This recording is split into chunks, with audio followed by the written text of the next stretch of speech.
Bismillahirrahmanirrahim. Assalamualaikum warahmatullahi wabarakatuh. Untuk mitra Jabarsiar dan sedapat,nya kita kembali lagi mitra di pengajian Ba'da Maghrib ya.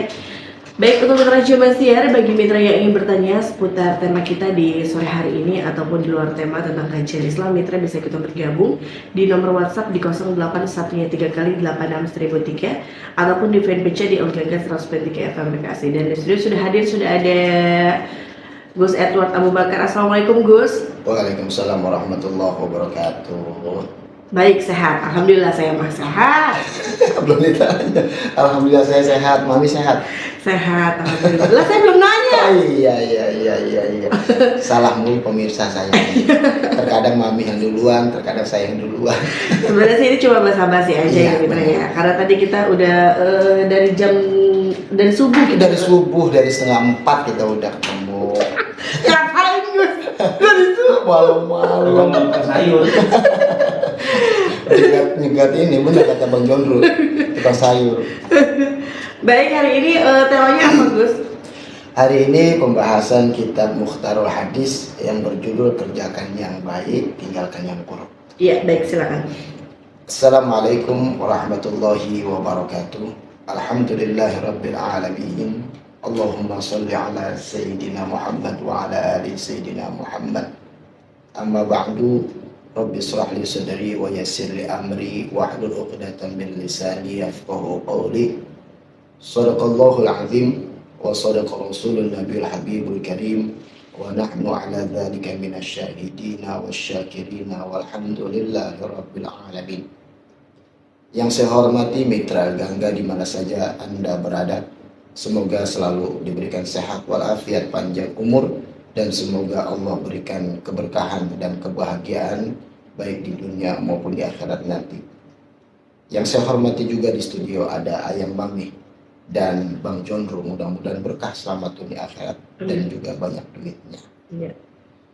Mitra Gangga di mana saya berada, malam Jumat ini saya pembahasan kitab Mukhtarul Hadis yang mana yang berjudul Kerjakan yang Baik, Tinggalkan yang Buruk. Sebagaimana baginda Nabi Muhammad SAW berkata dalam sabdanya, "I'til ma'ruf wastanibil munkar wanzur ma yu'jibi udhunaka ay yaqula lakal qawl idza qumta min 'indihim fa'tihi wanzuril ladzi taqrahu ay yaqula lakal qaum idza qumta min 'indihim fastanibhu." Baginda Nabi Muhammad SAW mengajarkan kepada kita dalam sabdanya, kerjakanlah kebajikan dan jauhilah kemungkaran. Pikirkanlah dahulu hal yang akibatnya disukai oleh pendengaran telingamu, agar kelak kaum tidak mengata-ngataimu bila engkau tiada dari mereka. Bila telah engkau pikirkan akibatnya yang baik, maka kerjakanlah hal itu dan pikirkanlah dahulu hal yang akibatnya tidak disukai oleh pendengaran telingamu. Bila akibatnya buruk, maka tinggalkanlah, agar kelak kaummu tidak mengata-ngataimu jika engkau tinggalkan mereka. Kerjakan kebajikan, jauhilah kemungkaran. Maksudnya, apabila kita akan mengerjakan sesuatu, hendaklah dipikirkan terlebih dahulu dampak positifnya, agar kelak kita tidak mendengar kata-kata yang tidak enak dari orang lain. Apabila hal itu telah dipikirkan dengan matang dan jika dikerjakan akan berdampak positif, maka kerjakanlah. Akan tetapi apabila akan berdampak negatif, maka jauhilah. Saya teringat akan maqalah Imam Abu Duraid yang berbunyi, innamal mar'u ahadisun ba'dahu fakun hadisan hasanan liman wa'a. Sesungguhnya kita bakalan menjadi cerita buat orang sesudah kita. Kita diceritakan, cerita itu ada yang baik dan juga ada yang tidak baik. Ketika kita hidup, kita melakukan kebaikan, maka ketika kita sudah wafat, mendapatkan cerita kebaikan pula. Ketika kita hidup melakukan hal-hal yang negatif, maka ketika kita wafat ketika kita mati mendapatkan cerita yang tidak baik juga. Perlahan-lahan walaupun terasa sulit, kita perjalankan hidup ini, kita jalankan yang positif, kita jauhkan yang negatif, agar minimal hidup kita menjadi lebih baik dan ketika kita wafat, kita mendapatkan cerita yang baik. Karena ketika kita wafat, mendapatkan cerita yang tidak baik akan berdampak juga buat keluarga kita, bukan hanya diri kita saja. Halnya keluarga kita, baik suami ataupun istri ataupun anak kita yang kita tinggalkan, bahkan keluarga kita juga yang lain, mendapatkan dampak tersebut. Contoh halnya, dia tuh dari keluarga si Anu. Waktu itu hidupnya si Anu kan jelek banget. Waktu itu kan melakukan keburukan dan lain sebagainya. Maka tertimpa dampak juga untuk mereka dari keluarga kita gara-gara cerita kita. Maka daripada itu, walaupun sulit, tapi kita harus perjuangkan, wajib untuk menjalankan yang ma'ruf dan mencegah perbuatan yang munkar. Karena dalam makalah ini diteruskan oleh Imam Abu Duraid, fakun hadisan hasanan liman wa'a, maka milikilah cerita yang baik. Pasti kita semua setuju ketika kita hidup sampai kita wafat, kita pengen mendapatkan cerita yang baik, walaupun kita sama-sama menyadari akan dosa, akan kesalahan kita, akan tetapi kita juga mau diceritakan kebaikan-kebaikan kita. Allah berfirman dalam Al-Quran surat Ali Imran ayat 104, yang mana berbunyi, wal takum minkum ummatu yad'una ilal khairi wa ya'muruna bil ma'ruf wa yanhauna 'anil munkar wa ulaika humul muflihun.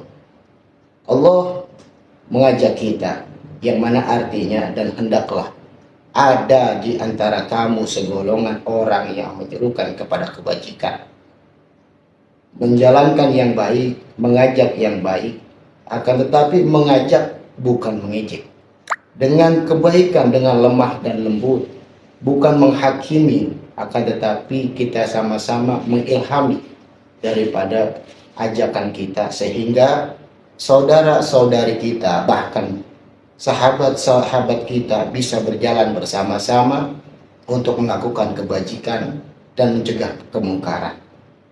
Dilanjutkan dalam firman ini, yaitu berbuat yang ma'ruf dan mencegah dari yang munkar.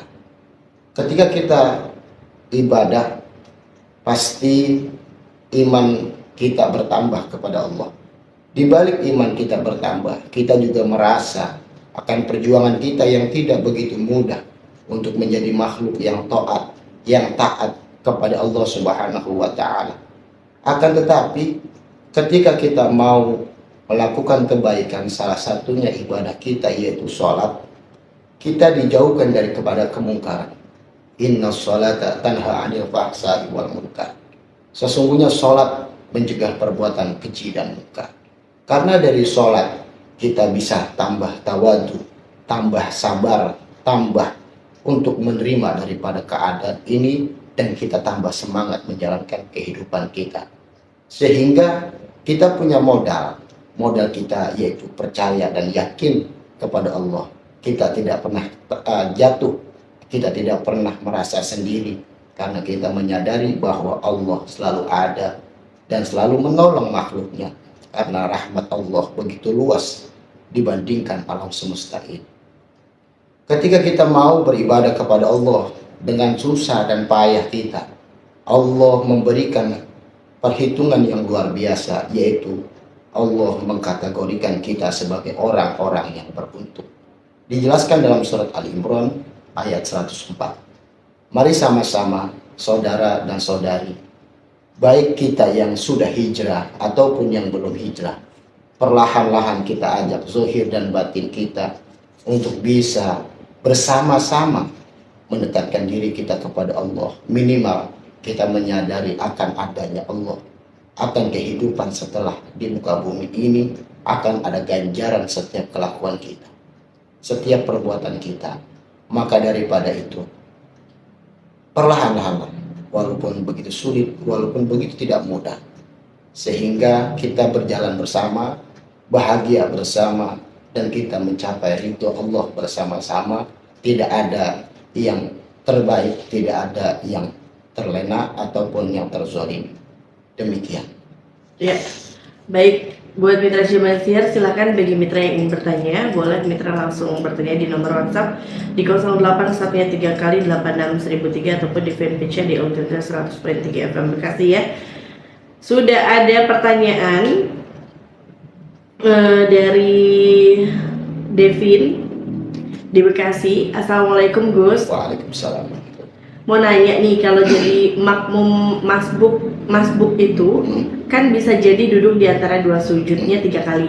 Sebenarnya dalam sholat itu yang lebih penting gerakannya atau jumlah rakaatnya, Gus? Jumlah rakaat. Kalau yang paling terpenting jumlah rakaat. Karena ketika kita masbuk maka ikuti imam ataupun imam yang kita tunjuk menjadi imam. Itu kita ikutin, misalkan dia di rakaat terakhir kita ikut tahiyatnya. Baca tahiyat, akan tetapi tidak menambahkan jumlah daripada penilaian tahiyat yang sudah ditentukan oleh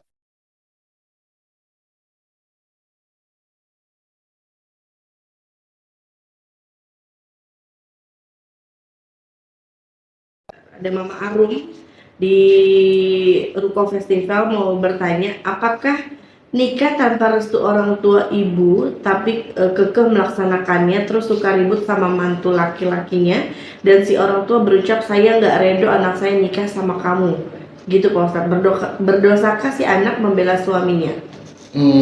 Sebetulnya namanya pernikahan itu untuk orang tua memberikan jalan kepada anaknya ataupun memberikan ridho atas pilihannya. Jangan orang tua membatasi, tetapi wajib menasehati. Agar apa? Agar anak kita punya pedoman. Minimal kamu nikah itu bukan main-main. Kamu nikah itu hanya sekali dan lain sebagainya. Nah, begitupun anak. Mendapatkan ridho orang tua itu sangatlah wajib. Karena ridho Allah berdampingan dengan ridhonya kedua orang tua. Ya. Jadi, untuk orang tua yang tidak ridho, maka ridhoilah. Gitu. Untuk anak yang belum mendapatkan ridho dari orang tuanya, maka capailah ridho orang tua. Walaupun seorang istri terdapat ridhonya dari suaminya, akan tetapi kedudukan orang tua tidak akanlah berubah, yaitu keramat untuk anaknya, ridho untuk anaknya.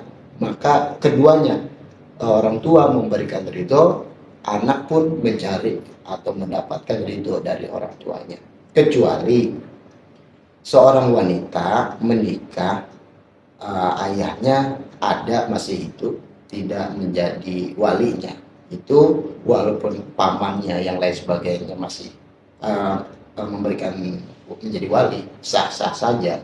Akan tetapi yang lebih afdol adalah orang tuanya. Bukan hanya melahirkan, akan tetapi mendidik dan membesarkan anaknya. Sangat penting untuk mendapatkan ridho dan perhatian dari orang tua. Ya. Selanjutnya datangnya dari hamba Allah, mau nanya nih, Assalamualaikum Gus. Waalaikumsalam. Mau bertanya, katanya toilet itu rumahnya setan, bener apa enggak Gus? Terus pasar itu tempat ibadahnya setan. Jadi di toilet itu kenapa sarangnya atau tempatnya setan? Karena kan di situ banyak najis. Ya. Kotor lah gitu, bahasa halusnya kotor. Kalau bahasa najis mungkin terlalu ini. Tapi memang najis, kita buang hajat di sana, kita buang air kecil di sana, buang air besar di sana. Itu menjadi sarang mereka. Memang mereka tuh senangnya seperti itu. Untuk pasar sebagai tempatnya tempatnya sarangnya jin juga, sarangnya setan juga, benar. Karena di pasar itu banyak tipu daya. Ya. Kecuali pedagang yang jujur. Misalkan seperti Nabi Muhammad SAW, beliau berdagang dari Sayyidah Khadijah dapat 20. Akan tetapi Nabi Muhammad bilang, saya dari Sayyidah Khadijah 20. Terserah situ mau lebihin berapa. Itu mungkin zaman sekarang udah nggak ada. Akan tetapi yang paling terpenting yang dikhawatirkan di pasar itu banyak tipu, banyak kebohongan, banyak kemadorotan, sehingga menimbulkan dosa-dosa yang tidak diinginkan. Maka kalau udah habis belanja, buru-buru deh, buru-buru pulang, buru-buru pergi dari pasar, karena kalau dari situ kezaliman takutnya kita ngikut ataupun kerayu ataupun kebujuk dengan kezaliman tersebut. Intinya dua tempat ini memang ada maksud kenapa menjadi tempat favoritnya setan. Kamar mandi adalah banyak najis, di pasar itu banyak tipu daya. Begitu. Iya. Baik. Selanjutnya dari Ahmad di Tambun. Assalamualaikum Gus. Waalaikumsalam. Mau nanya nih, apa benar setiap langkah kita ke masjid itu ada dihitung pahalanya? Betul. Ada ganjaran satu langkah. Satu langkah itu 10 daripada 10 kebaikan satu langkah. Tambah jauh tambah bagus dong. Ya, tidak juga. Maksudnya dalam kategori tidak juga begini. Ada musola depan rumah. Wah, lu cari pahala yang banyak kan, Mi. Dia berangkat ke Solo begitu. Kejauhan. Berarti ongkos. Madorot itu lebih banyak. Jadi yang disebut pahalanya 1 langkah, 2 langkah, 3 langkah sampai musola itu dihitung pahala dan ganjaran rahmat dari Allah. Terus kalau saya naik motor bagaimana? Ini mah namanya perumpamaan. Kalau motor berarti putaran rodanya. Kalau mobil gimana? Rodanya tambah banyak dah. Kalau perlu besok jangan pakai roda truk. Jadi intinya pahalanya dilipat gandakan oleh Allah Subhanahu wa taala karena masuk ke tempat yang diridhoi oleh Allah, yaitu mushola, masjid, majelis taklim dan lain sebagainya. Ya. Baik, selanjutnya ada dari Ibu Pian. Assalamualaikum. Waalaikumsalam. Apa maksudnya mengelus kepala anak yatim? Itu bukti sayang kita kepada satu, memang anjuran Nabi Muhammad SAW ketika kita mau menyantuni anak yatim maka eluslah kepalanya. Itu bukti kalau kita sayang. Coba kalau dijenguk. Kalau dijenguk berarti kan guji, bukannya sayang. Nah, dielus sayang ya. Nah, udah gitu kan rambutnya banyak, ini dihitung pahalanya sebanyak rambutnya. Kalau anak yatimnya botak gimana? Nah, ini perumpamaan lagi, ini bahasa. Jadi perumpamannya mengelus rambut anak yatim itu jumlah rambutnya kan nggak mungkin, walaupun yang punya rambut kita hitung ada berapa nih kalkulator, nggak mungkin. Ini perumpamaannya. Intinya siapa orang yang mau menyantuni anak yatim, kata Nabi Muhammad SAW, di dalam surga seperti 2 jari antara telunjuk dan jari tengah, dekat sekali dan berdampingan. Nah, mengusap kepala itu bukti bahwa kita bukan hanya mengasih, bukan hanya memberi, akan tetapi ngurusin. Yang paling terpenting kalau nyantuni anak yatim itu ngurusin, bukan ngebagi. Kalau ngebagi kan kadang-kadang nih. Yang paling bagus adalah ngurusin, bukan nggak dikasih makan, itu namanya kurusin. Baru saya mau bilang, kalau gitu besok saya rutin biar bisa kurus. Diet berarti. Oke, baik, selanjutnya ada dari Muki. Assalamualaikum. Waalaikumsalam. Kalau orang tua sering banding-bandingkan anaknya sama anak tetangga, apakah boleh? Banding-bandingkan, intinya membandingkan boleh, tapi ada nilai positifnya nih. Satu, tidak menyinggung anak, ataupun tidak, kalau bahasa orang Betawi nggak bisa bikin purik. Nah, kalau terjadinya bikin purik ataupun anaknya ini sakit hati lah, itu jangan. Tapi kalau dibandingkan dengan perkataan yang baik dan menimbulkan positif, itu bagus. Nah, yang mendengar pun pasti kan lebih paham dengan bahasa orang tuanya. Yang bahasa kasarnya nggak mungkin langsung baper. Kita dengerin dulu maksudnya, manfaatnya apa dan lain sebagainya. Ada nilai positif enggak? Kalau ada nilai positif kita ambil, kita pakai. Sehingga keduanya bagus nih, antara orang tua dan anak. Orang tua ngasih sebenarnya arahan, nah, anak diarahkan. Cuman terkadang bahasanya yang salah itu nyinggung nih.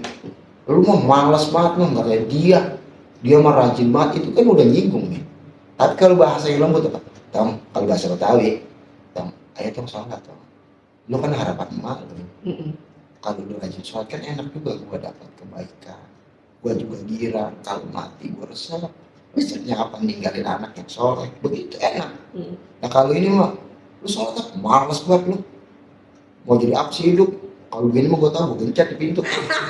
Capek ya. Kan gitu ada aja ya nih. Jadi bahasanya saya minta tolong banget kepada orang tua, jangan lebih bagusnya menata bahasa, karena anak itu harapan, anak itu bahasanya pelanjut daripada perjuangan orang tua. Jangan sampai mereka dengan lisan kita sehingga mereka kabur daripada ridho Allah, daripada jalan yang Allah ridhoi. Intinya kedua-duanya, anak jangan gampang baper, orang tua ya dipikir-pikir dulu deh bahasanya.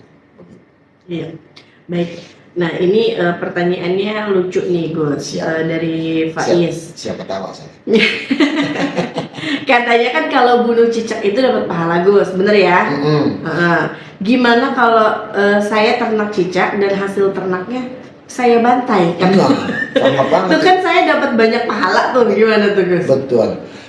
Perumpamaannya cicak dibunuh dapat pahala karena di zaman Rasulullah, cicak itu apa namanya, cepu. Nah bahasa sekarang mah cepu. Iya. Dia yang ngasih tahu kalau Rasulullah ada di dalam lagi, ada deh ngumpet gitu. Kaum kafir Quraisy kan lagi nyari Rasulullah mau dibunuh. Nah laba-laba bikin jaring, terus burung, dalam cerita ini burung merpati, itu nelor nih di pintu goa. Kalau bahasa kitabnya di mulut goa. Dia nelor, laba-laba bikin jaring. Logika nggak mungkin bahasanya Nabi Muhammad di sini nih. Karena apa, kalau dia di sini pasti jaring ini hancur. Yang kedua, telur ini keinjak-injak. Kan begitu. Singkat cerita udah nyerah nih. Cicak pakai bunyi cek cek cek. Nah, makanya di situ banyak orang persepsi bahwa membunuh cicak itu berpahala. Akan tetapi ada juga tuh yang ngomongin cicak itu memang cepu gitu, ngomongin aib-aib orang. Cicak kalau ngomongin aib kita ngomongin masalah lagi, pasti mencicak lagi. Nah kalau yang bertanya tadi, dia membunuh cicak memang berpahala. Tapi saya diajarkan sama guru saya, sekali mati nih, wah ribet juga nih. Terkadang cek kita pakai. Berarti nggak boleh kayak kesiksa gitu? Nggak boleh, nggak boleh. Oh dibakar kan sekali, itu kan namanya kayak pelan-pelan kalau dibakar mah. Jadi ingat mengasih waktu pesantren, bawa tongkat pramuka tuh, tongkat dah, ada dicok dong gitu kan, tapi nggak mati sekali gitu. Karena apa? Buntutnya masih ngeledek. Kalau kata orang kampung tuh gini ngeledek, malu tuh gitu katanya. Saya ingat banget itu. Saya bilang, gimana nih? Apa membunuh cicak sekaligus? Intinya bukan membunuh sekaligus. Akan tetapi kita belajar sama cicak, jangan menyampaikan yang tidak baik, sampaikanlah yang baik. Kalau perlu orang baik kita bela. Walaupun kita punya orang tua yang tidak baik, kita bela. Belanya apa? Kita doain, kita tetap ngobrol, jangan sampai nggak ada obrolan, jangan sampai ada miskomunikasi. Nah membunuh cicak itu berpahala. Mau ternak, alhamdulillah. Takutnya nanti pada lolos, tetangga bermarah-marah gitu. Banyak cicak di rumahnya. Baik, selanjutnya ada dari Mbak Dini. Assalamualaikum. Waalaikumsalam. Mau nanya, apa benar mati suri itu berarti kayak ajal belum datang padanya gitu? Ajalnya belum pas lah. Ya benar, karena bicara mati ya sekali nih. Bicara mati, walaupun kita ketika tidur itu mati nih. Matinya mati kecil sebutannya. Kalau bahasa orang kampung itu matinya mati kecil. Karena apa? Ketika kita tidur, memang kita udah nggak punya daya dan upaya. Makanya disuruh berdoa tuh, bismika Allahumma ahya wa bismika wa amut. Dengan menyebut nama Allah yang menghidupkan dan yang mematikan. Kita berlindung kepada Allah. Udah gitu ketika kita bangun, kita berdoa. Alhamdulillahilladzi ahyana ba'da ma amatana wa ilaihi nusyur. Jadi intinya satu, jangan lepas dari Allah. karena Allah pasti ngejagain kita, pasti nolongin kita. Nah, ketika kita tidur itu kan mati. Ketika orang mati suri, ya memang belum pas. Intinya itu salah satu hidayah dari Allah sebutnya mati suri. Karena apa? Dia mendapatkan pelajaran dari Allah secara kayak orang tidur, terus mimpi. Sebagian saya pernah dengar orang mati suri, ada yang dilihatkan seperti ini, ada yang dilihatkan seperti ini. Ini adalah kuasa Allah Subhanahu wa Ta'ala. Yang jelas itu kuasa Allah. Yang kedua, ketika hidup lagi itu adalah kuasa Allah. Yang paling terpenting, ini belum menjadi takdir kematian dia. Maka untuk yang paling bagus, untuk orang yang kita yang mendengarkan, dan khususnya untuk orang yang sudah mati suri, taatnya tambah taat kepada Allah Subhanahu wa Ta'ala. Takutnya apa? Ini ibaratkan kasih kesempatan nih, dikasih kesempatan untuk bertobat. Mati pisan besok, kedepannya mati beneran gitu. Nah, posisinya tidak pas, kita belum tobat, itu yang ngeri. Makanya kalau udah mati suri ataupun kita yang tidak mengalami mati suri, pelan-pelan lah kita buat lebih baik. Ya. Baik, selanjutnya ada dari Mama Ii di Pangjai. Assalamualaikum Pak Ustadz. Waalaikumsalam. Gimana caranya menghadapi orang yang tidak selalu ingat akan kebaikan kita, padahal kita selalu baik dan menolong mereka, akan tetapi kebaikan kita selalu dilihat sebelah mata. Gus, gimana? Banyak itu Mama Ii. Banyak Mama Ii seperti itu. Nggak usah di sekeliling Mama Ii, di sekeliling saya pun ada. Akan tetapi motivasinya buat Mama Ii, terus lakuin. Niat kita mah buat cari ridho Allah, bukan pengen dinilai manusia ataupun makhluk. Kalau Mama Ii terus buat lillah walaupun lelah begitu, insya Allah nanti ada kemuliaan, diangkat derajatnya, keberkahan dari Allah Subhanahu wa Ta'ala. Dia nggak hidup nih kagak pernah sadar kalau kita udah banyak nolong, terus feedbacknya nggak ada ke kita. Udah nggak apa-apa, kita mintanya feedback dari Allah aja, kebaikan dan balasan dari Allah Subhanahu wa Ta'ala. Intinya kalau makhluk itu mungkin dia pura-pura, tapi kita punya Allah yang nggak pernah pura-pura, buat bantu dan jaga, bahkan ngebahagiain makhluknya. Paling dasar banget, Bismillah Mama Ii, buat Allah aja lah kita beramal, biar Allah yang ridhoin. Semoga Mama Ii tambah ikhlas, karena konsepnya kalau ikhlas itu udah gak peduli orang mau ngomongin kayak mau enggak kayak, udah tawakal tuh Allah, la haula wala quwata illa billah.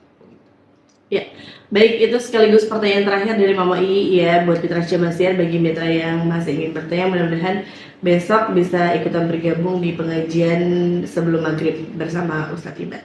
Dan terakhir silakan penutup. Baik pemirsa di mana saja Anda berada, pada maghrib ini pembahasan kita Mukhtarul Hadis yang mana membahas menjalankan yang ma'ruf dan mencegah yang munkar. Rasulullah SAW bersabda, "Idza marartum bi riyadil jannah." Jika kita melihat taman surga, maka mampirlah. Farta'u, dengan senang hati, jangan ada sedih, jangan ada gundah gulana dan lain sebagainya. Sehingga sahabat Nabi bertanya, apa itu yang disebut taman surga ya Rasulullah? Kata Rasulullah, yaitu kelompok berzikir. Berzikir di sini bukan hanya mengucapkan atau membaca Quran ataupun zikiran-zikiran seperti itu. Minimal dia mengkaji, membahas ilmunya Allah Subhanahu wa Ta'ala, sehingga hidup kita tenang dan punya semangat baru untuk menjalankan hidup ini, untuk bertanggung jawab buat diri kita, keluarga kita, dan orang yang lain. Sehingga Allah mudahkan kalau kita mau duduk di taman surga, kita bisa menjalankan yang ma'ruf dan perlahan-lahan kita bisa mencegah kemungkaran. Dan Allah mudahkan kepada kita mendapatkan taufik hidayah dari Allah Subhanahu wa Ta'ala. Maka daripada itu kita berdoa kepada Allah Subhanahu wa Ta'ala, mudah-mudahan doa kita diijabah oleh Allah Subhanahu wa Ta'ala. Bismillahirrahmanirrahim. Alhamdulillahirabbil alamin. اللهم صل على سيدنا محمد وعلى آل سيدنا محمد. ربنا ظلمنا أنفسنا وإن لم تغفر لنا وترحمنا لنكونن من الخاسرين. لا إله إلا أنت سبحانك إني كنت من الظالمين. لا حول ولا قوة إلا بالله العلي العظيم. اللهم أن الحق حقا وارزقنا اتباعه وأن الباطل باطلا وارزقنا اجتنابه. ربنا هب لنا من أزواجنا وذريتنا قرة أعين واجعلنا للمتقين إماما. رب اغفر لنا ولوالدينا وارحمهما كما ربيانا صغارا. رب هب لي من الصالحين. رب هب لي من الصالحين. رب هب لي من الصالحين. ربنا آتنا في الدنيا حسنة وفي الآخرة حسنة وقنا عذاب النار. وصلى الله على سيدنا محمد وعلى آله وصحبه وسلم والحمد لله رب العالمين. السلام عليكم ورحمة الله وبركاته. Waalaikumsalam.